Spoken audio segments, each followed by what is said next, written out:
Let's talk about using crop mode on this camera, the Sony A7R IV.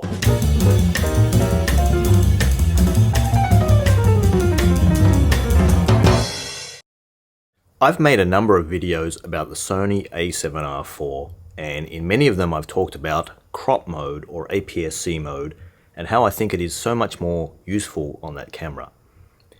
The Sony A7R IV has a 61 megapixel sensor, and when you switch into crop mode you still get images that are 26 megapixels, and that is quite a lot of resolution. It's a lot more than you used to get on the A7R III, which had a 42 megapixel sensor and it only had 18 megapixels in crop mode.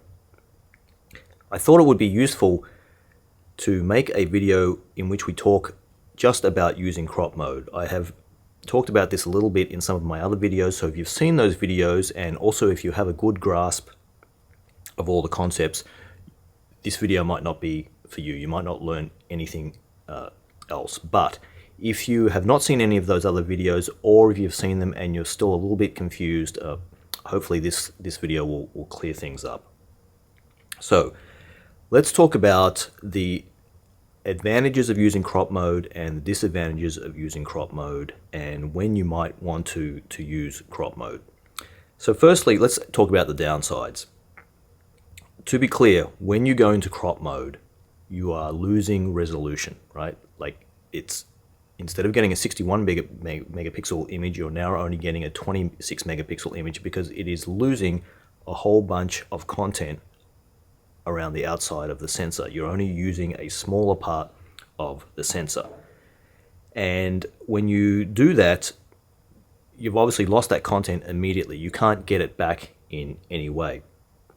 The question then arises, why would you want to do this when you could just crop later on in post? And that's a very good question.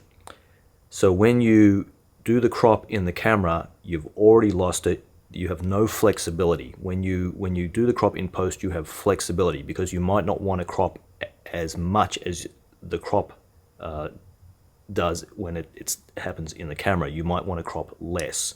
So you lose that flexibility. The other thing is that there is an issue that I talked about in my video about the A7R IV, talking about my experiences with the camera, and that is that when there are images in the buffer, which typically happens when you burst, if there are images in the buffer, any images at all, and those images are still being written out of the buffer, it is not possible to switch into or out of crop mode. So, in other words, if you are in full frame mode and you burst, take a bunch of shots, the buffer is now clearing. If you try to switch into crop mode, you can't do it. You have to wait until the buffer is completely clear. If you are in crop mode and you take a bunch of shots and those shots are in the buffer and they're still being cleared, while there are those images in there, you are not able to switch out of crop mode. So this is a limitation that I hope Sony will address in the future, and I hope that it's just something that they can fix in firmware. But because of this limitation, you have to be very careful also about how you use crop mode, because you can get stuck in a situation where you are trying to, especially if you're already in crop mode and you're trying to switch out because, say, an animal is coming closer to you, you may not be able to do it because there are images in the buffer. And if you've gone crazy and you've really filled up the buffer a lot, it could take a while before you're able to switch out of crop mode. So those are two downsides of using crop mode. One is that you really have to think a little bit, especially if you're bursting a lot, about how you use it and avoid getting caught in a bad situation. The second thing is that you lose some flexibility in terms of the amount that you can crop. Let's talk about now the upsides of using crop mode. And in fact, actually, before we do that, let's just also be clear about using crop mode versus using a teleconverter. When you put a teleconverter on, you're effectively magnifying in optically, and you're not losing any resolution. So you're still able to shoot 61 megapixel images. But you lose a stop of light if you're using a 1.4 teleconverter, and you lose 2 stops of light if you're using a 2x teleconverter. Also, when you're using the teleconverters, you have to physically put the teleconverter on and physically remove it. And there's sometimes not time to do that. And also, if you're in a situation where there's dust or rain or snow, you might get something in between the teleconverter and the lens, or even between the teleconverter and the sensor, and that would not be a good thing. So it is more convenient to switch into crop mode in place of using a teleconverter. It's not exactly the same, right? Because the teleconverter is either 1.4 or 2x, whereas depending on which teleconverter you're using, whereas when you are switching into crop mode, it's a 1.5 crop effectively. So it's not really the same thing, but because there are those advantages where you don't have to physically deal with stuff and you're not losing a stop of light, I find it quite useful to be able to use it in place of the 1.4 teleconverter. But in doing so, I know that I'm losing some resolution. Now, let's talk about why you might want to use crop mode given all of these downsides that we've talked about. So, firstly, the images are smaller when you're shooting in crop mode. They're only 26 megapixels instead of 61 megapixels. So as a result, you can fit more images in the buffer. The second thing is that because the images are smaller, they will be written out of the buffer more rapidly, and that is a very helpful thing. Another thing which someone else pointed out, I haven't tested it myself, but it makes sense, is that when you are shooting in crop mode, the burst rate is higher, slightly higher. Someone suggested perhaps it's half a frame per second or maybe 1 frame per second higher.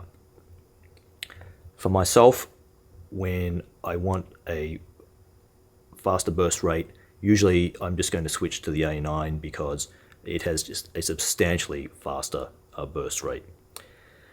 The other thing which I did not mention in any previous video is that when you switch into crop mode and you're using animal eye autofocus, often animal eye autofocus will work better. And that makes sense because the eye of the animal is now larger in the image than in crop mode than in full frame mode. And I've seen this many times when animal eye autofocus wouldn't pick up the eye, but I switch into crop mode and then it does pick up the eye. The other things are that when you switch into crop mode, because you're zoomed in, you can, when you're looking through the viewfinder or on the monitor on the back of the camera, you can see details more clearly because things are zoomed in. So especially if something is fairly small in full frame mode. So what this allows you to do potentially is to more accurately place your focus points, focus areas. Also, if you're trying to see something happening, like some behavior, in order to help you decide when to take your shots, that's going to be more apparent when you're zoomed in. Another reason that or another benefit of using crop mode is also that when you're in full frame mode, you don't get 100% coverage of the autofocus points across the sensor. It's close to 100%, but it's not 100%. So when you're switching into crop mode, you get full coverage across the area of the sensor that is being used with the autofocus points. And then, of course, as I mentioned, with regards to using a teleconverter, if you're not using a teleconverter but you're using crop mode, you're not your exposure doesn't have to change. You're not losing a stop or 2 stops of light. So there you go. Those are the reasons to use crop mode.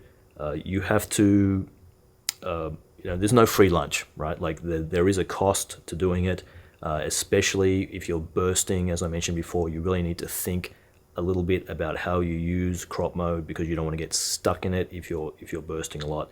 But overall, I find it to be a very useful thing on this camera, certainly much more useful than it was on any previous cameras, and I am using it a fair bit, but bearing in mind some of the downsides. So I hope this has made things a little bit clearer. If you have any questions or comments, please post below. If you like this video, please give it a thumbs up. Don't forget to subscribe. Thanks for watching, and I'll see you in the next one.